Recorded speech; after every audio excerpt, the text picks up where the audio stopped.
Bəlkə də ilk dəfədir ki, milli komandamıza hansısa bir məğlubiyyətə görə təşəkkür eləmək istəyirəm. Çünki oyundan öncə çox yarı zarafat, yarı gerçək şərhlər yazılırdı. 8-0, 7-0 filan. Nəticə 3-0 oldu, ancaq buna rəğmən milli komanda döyüşdü və Afrika yığmasına qarşı belə deyək bu döyüş baş verdi. İlk hissədə Xaybullayev kifayət qədər yaxşı təsir bağışlayırdı, amma ümumilikdə oyunun ən yaxşısı təbii ki Bəhlul Mustafazadədir və burada o milli ruh oyundan öncə Didier Deschamps dediyi milli ruh özünü göstərdi.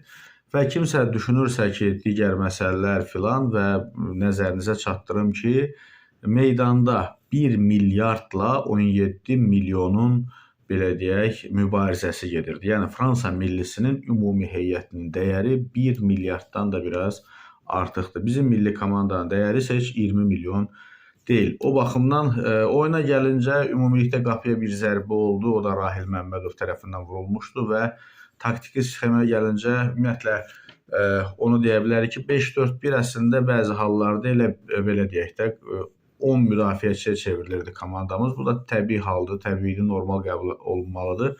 Ayxan Abbasovun milli komandada ikinci oyunudur.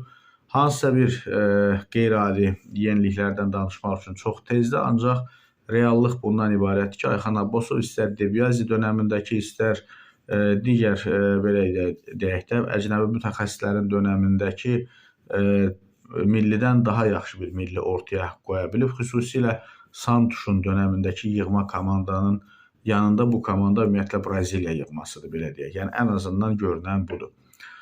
3 gün sonra Ukrayna ilə oyunumuz var. Bu oyun haqqında nə demək olar? Çox ağır oyun olacaq, çətin oyun olacaq. Ukrayna millisi ümumiyyətlə dünyanın bərk orta bab komandalarından biridir və bu oyunda da komandamıza uğurlar arzu edirik.